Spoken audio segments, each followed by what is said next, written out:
Good morning, everyone. Good morning, sir. Good morning. Good morning, beta. Good morning.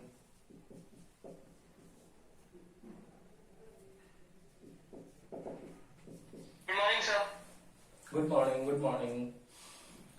अपना chapter चल रहा था, chapter number 7 alternating current. Chapter number 7 alternating current है। इसमें हम लोगों ने डिफरेंट डिफरेंट वीआई कर्व्स देखे फॉर डिफरेंट डिफरेंट कंपोनेंट्स। उनमें डिफरेंट डिफरेंट कंपोनेंट्स में आप लोगों के सिलेबस में 3 कंपोनेंट्स गिवन थे। फर्स्ट था रजिस्टर आर, उसके लिए देखा कि V equals to V naught sine omega t और I equals to I naught sine omega T. मतलब V और I जो है वो सेम कर्व पे मूव करेंगे, उन दोनों के बीच में कोई भी फेज एंगल फाई की वैल्यू नहीं होगी, फाई की वैल्यू 0 होगी। क्लियर है। फिर हम लोगों ने कल देखा एल के लिए कि अगर आप लोगों के पास एक इंडक्टर कॉइल है और उसको एसी सोर्स से कनेक्ट कर दें तो उसका वोल्टेज होता है V equals to V naught sine omega t, but current जो आता है वो आता है I equals to I naught sine omega t minus pi by two. That means current जो है वो वोल्टेज से पाई बाई टू पीछे है, या फिर उल्टा बोले कि वोल्टेज जो है वो करंट से पाई बाई टू आगे है। क्लियर। देन फिर हम लोगों ने सी के बारे में पढ़ा। तो सी के बारे में हम लोगों ने पढ़ा कि V equals to V naught sine omega t होता है। तो V equals to V naught sine omega t से जब Q इक्वल्स टू सीवी का कॉन्सेप्ट करा और I की वैल्यू निकाली तो I आया अपने पास I equals to I naught sine omega t plus pi by two. Plus pi by two है, इट मीन्स I जो है वो लीड कर रहा है वोल्टेज से by pi by to angle, and या फिर ये बोल सकते हैं कि जो वोल्टेज है वो लैग कर रहा है, वोल्टेज पीछे है करंट से पाई बाई टू एंगल से। वो हमारा बोलने का रेफरेंस है कि किसके रेफरेंस में बोल रहे हैं हम लोग। क्लियर है। वहां तक कोई दिक्कत नहीं होगी आप लोगों को। नेक्स्ट अब कहानी स्टार्ट होने वाली है। आज की जो इंपॉर्टेंट क्लास है वो है हमारी कि इन तीनों का कॉम्बिनेशन क्या हो, कि तीनों के कॉम्बिनेशन से कैसे हम लोग आंसर निकाल सकते हैं। तो वही है आज तीनों का कॉम्बिनेशन हमारा important topic. 7 star RNC circuit, इसको बोलते हैं सीरीज आरएनसी भी बोलता है कोई, काफी सारी बुक में एलसीआर भी लिखा हुआ है। कोई फर्क नहीं पड़ेगा, रेजिस्टेंस आगे पीछे कर दो, कोई फर्क पड़ता है क्या? नहीं पड़ता है। तो एलसीआर आरएनसी सर्किट है।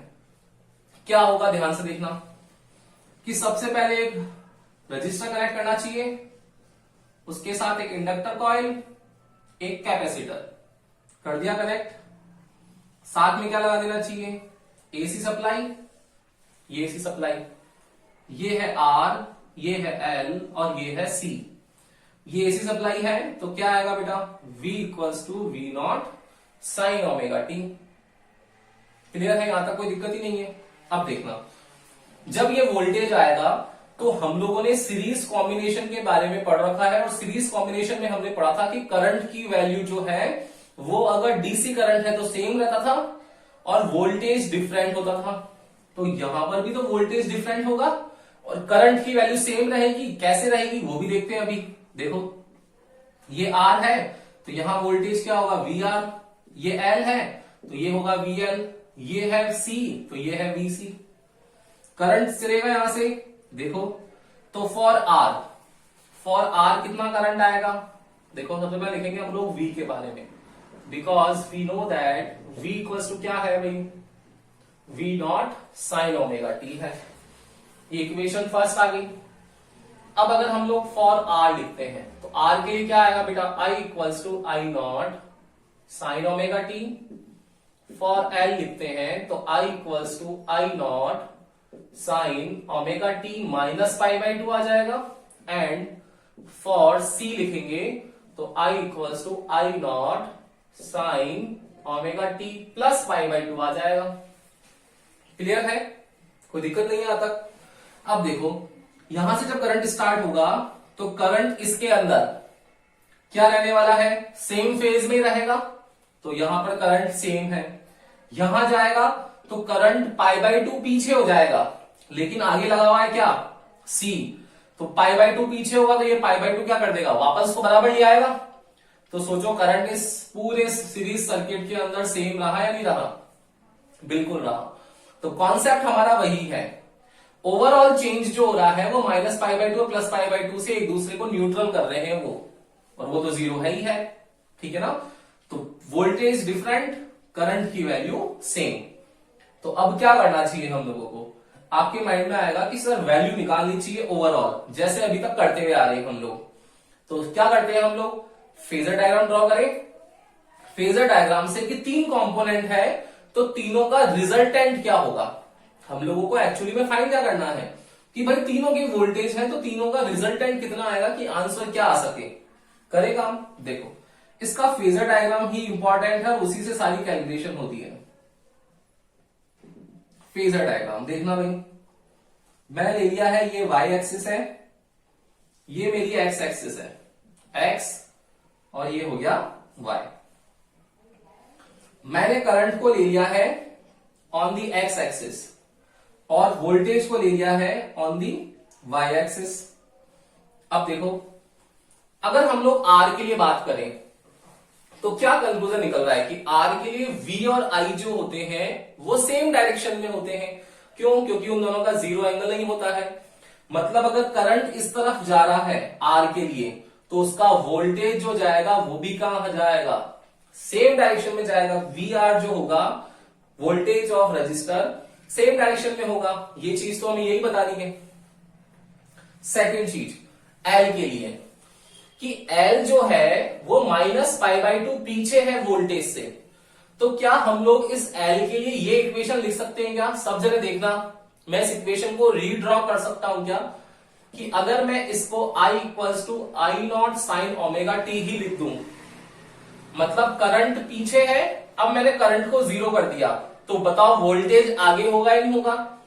तो क्या ये इक्वेशन ये हो सकती है क्या, V = V0 sin ωt + π/2। बता दो मुझे सब जने, ये समझ में आया क्या? L के लिए ये लिख सकते हैं सर, बोलो भाई, यस और नो?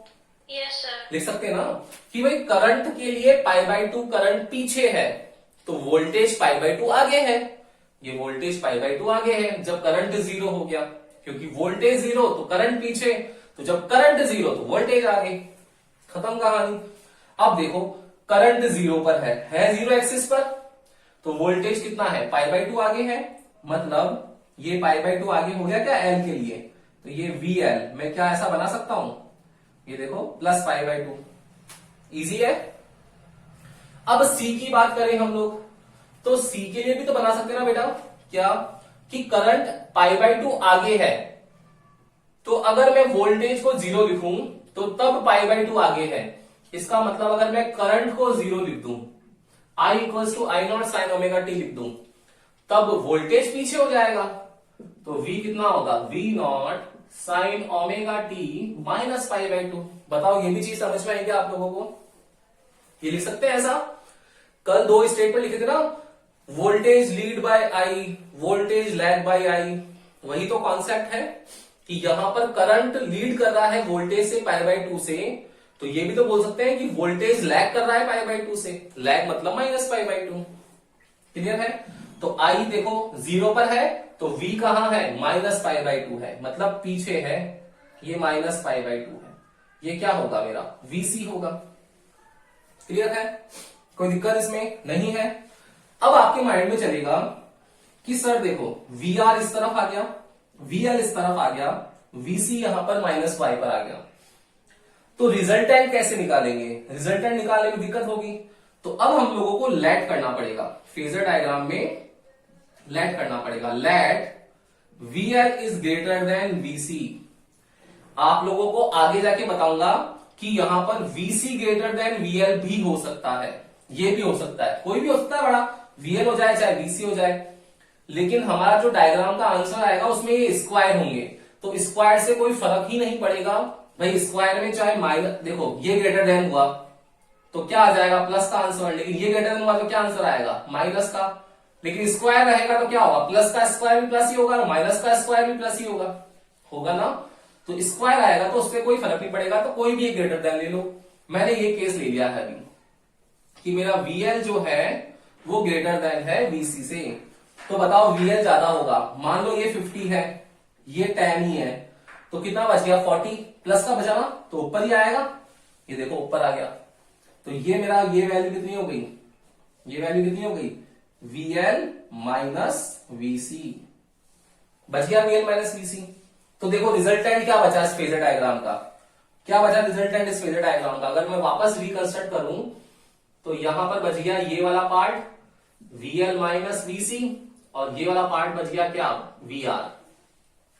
बताओ मुझे रिजल्टेंट निकालना है, कैसे निकालेंगे, वही अपना 11th क्लास का कॉन्सेप्ट, रिजल्टेंट हमेशा मिड से निकलता है, ये रिजल्टेंट निकल जाएगा मेरा V।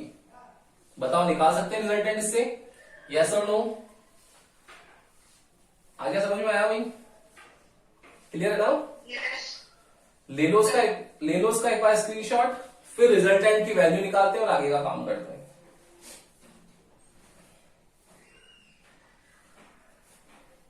ले लिया स्क्रीनशॉट, ले लिया सर।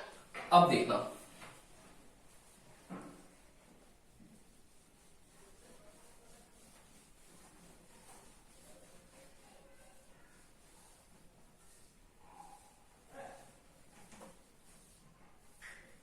अब हमें रिजल्टेंट वोल्टेज की वैल्यू निकालनी है, तो क्या आएगा इससे, देयरफॉर रिजल्टेंट वोल्टेज V क्या आता है, क्या करना चाहिए बताओ। आप लोग बोलोगे कि सर यहां से एक परपेंडिकुलर ड्रॉ कर लो, तो ये परपेंडिकुलर जो होगा वो इसकी वैल्यू देगा और ये जो बेस होगा वो इसकी वैल्यू देगा VR की, और ये एंगल हो गया थीटा। तो थीटा के सामने परपेंडिकुलर और बेस, और निकालना क्या है मुझे, हाइपोटेनस। तो क्या पाइथागोरस थ्योरम लग जाएगी क्या, h square equals to P square plus B square, h निकालना है तो अंडर रूट ऑफ दिस, तो वैल्यू ऑफ V कितनी आएगी, p स्क्वायर, p कितना है perpendicular, VL minus VC square plus base square कितना है, VR स्क्वायर। क्लियर, लिख ले इसको रीअरेंज करके, तो V equals to VR square plus VL minus VC whole square. Values लिखें, आपको पता ही है वैल्यूज कितनी कितनी होती है, पता है ये वैल्यूज कितनी है, VR कितना है I इंटू आर, VL कल देखा था हम लोगों ने, VL कितना होगा, आपको याद है ना, I की वैल्यू निकाली थी अपन ने V not by omega L से, तो V नॉट बाई XL आया था, तो V की वैल्यू क्या आएगी, IXL आ जाएगी।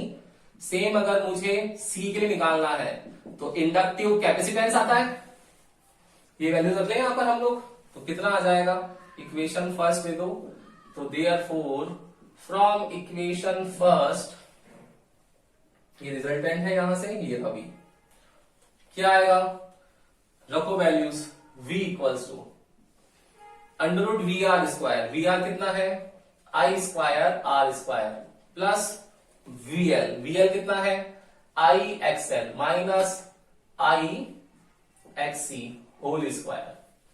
क्लियर, इस I को बाहर ले लो, तो यहां से देखो I बाहर आएगा तो I स्क्वायर आएगा, और होल I जब बाहर आ जाएगा तो I बच जाएगा, स्क्वायर कट जाएगा अंडर रूट से, और अंदर क्या बचेगा, ये बचेगा R square plus XL minus XC whole square. देखो दोनों चीजें, यहां VL माइनस VC आया, स्क्वायर है ना, तो देखो चाहे VC माइनस VL लो चाहे VL माइनस VC लो, स्क्वायर है मतलब दोनों की वैल्यू पॉजिटिव हो जाएगी यहां पर।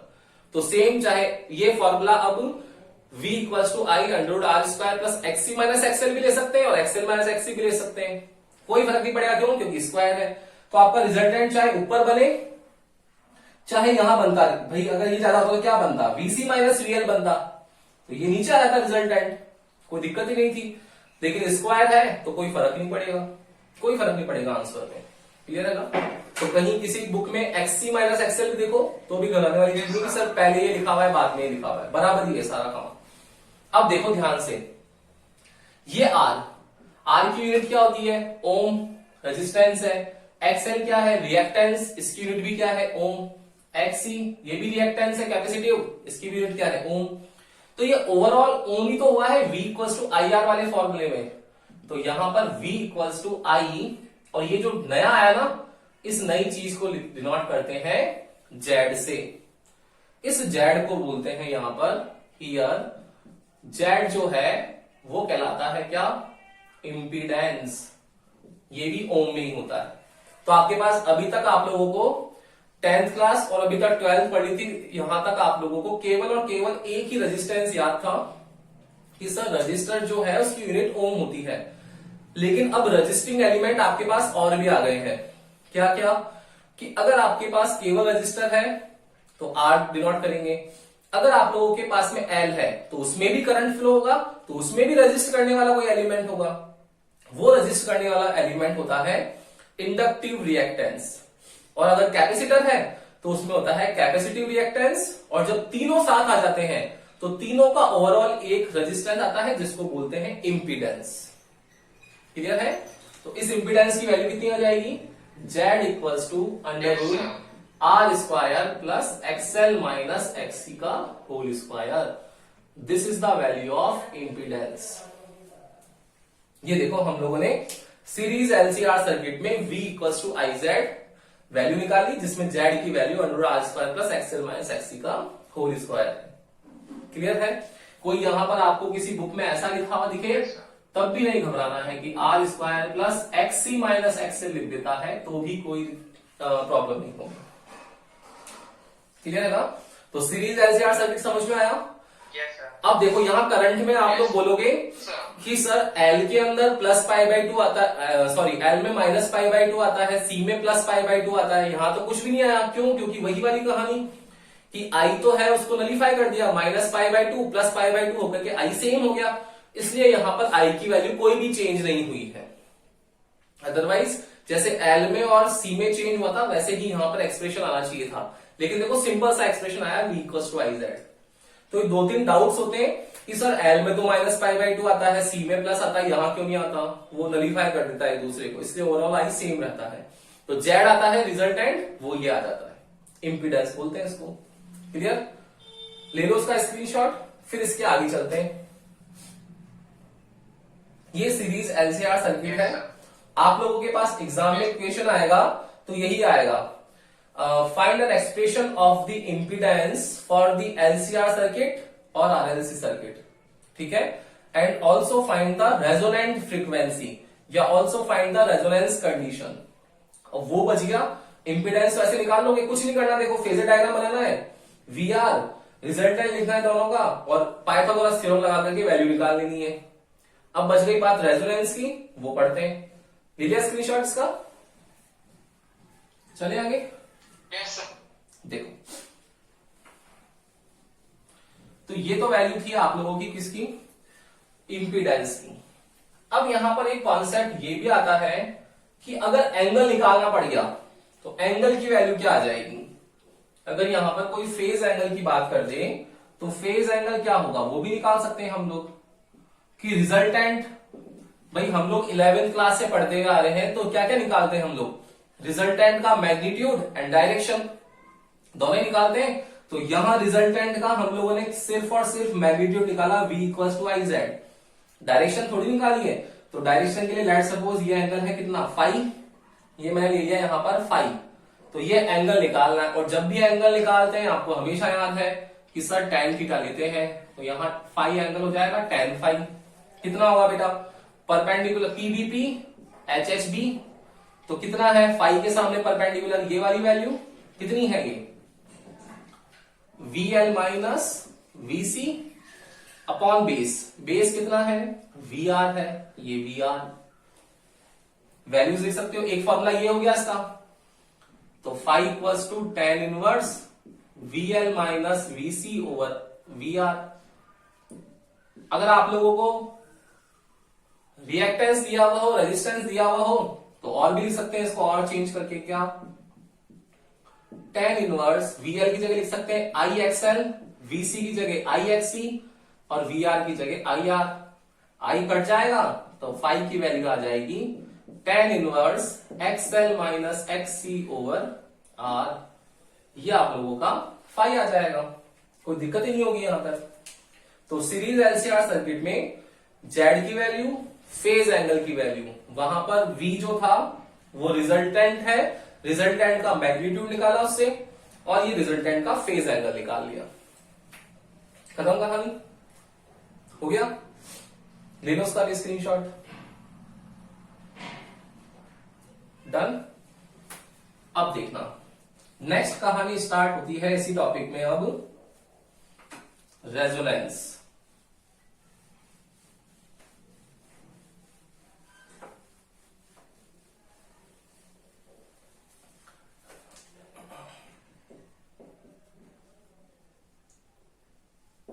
देखो रेजोनेंस वही कोचिंग इंस्टीट्यूट भी तो है, कुछ ना कुछ नाम सोच के रखा होगा रेजोनेंस। क्या सोच के रखा है वो देखना। क्या होगा यहां पर, because we know that V equals to क्या होता है, आई जेड। तो अगर मुझे यहां से I निकालना है तो I कितना आ जाएगा बेटा, V बाई जेड। अब सोचो कि हमारे पास सर्किट है कोई भी, तो उस सर्किट का अल्टीमेटली गोल क्या होता है।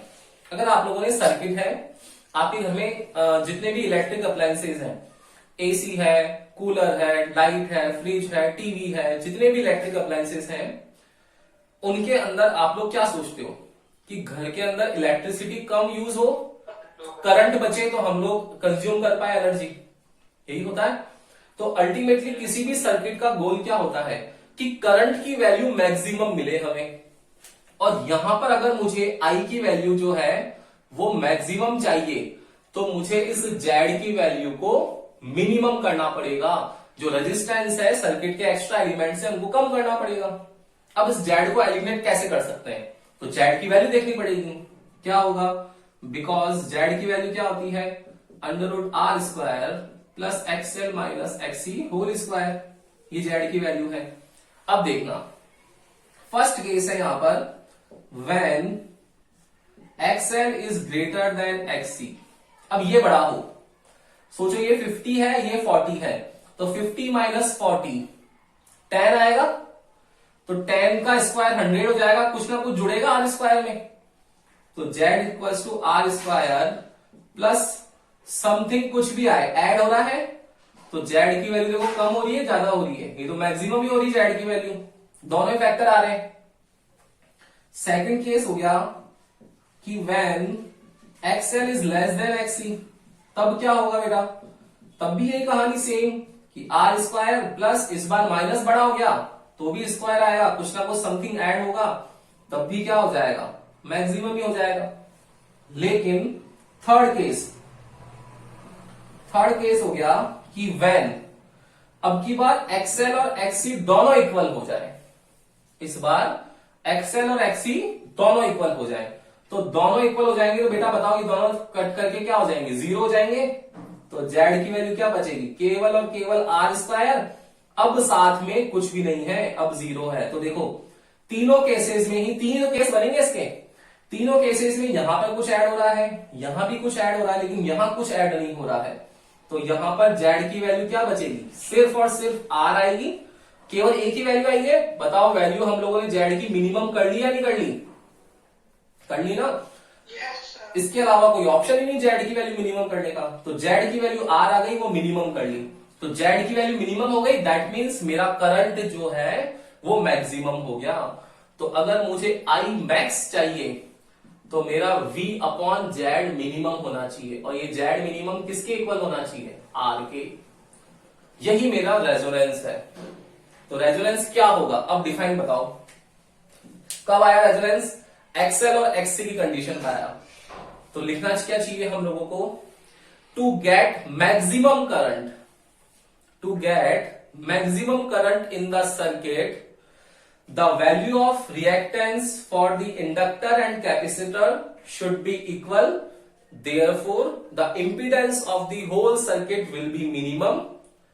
This is the condition of resonance. Resonance coaching institute का नाम रखा हुआ है, वो भी तो इसी सोच से रखा हुआ होगा क्या, कि भाई वहां पर क्या करते हैं वो, बच्चों की जितनी भी डाउट्स हैं, जितनी भी रजिस्ट करने वाले एलिमेंट्स हैं उसको कम कर देते हैं वो लोग, तो मैक्सिमम करंट प्रोड्यूस करता है, मतलब मैक्सिमम सिलेक्शंस देता है रेजोनेंस, ठीक है ना। तो I max equals to V upon Z minimum. तो दो क्वेश्चन आते हैं यहां से, एक क्वेश्चन आता है रेजोनेंस कंडीशन। तो रेजोनेंस की कंडीशन है ना, जब भी क्वेश्चन पूछेगा रेजोनेंस कंडीशन, बच्चे मैक्सिमम गलती करते हैं यहां पर, ये याद रखना भाई।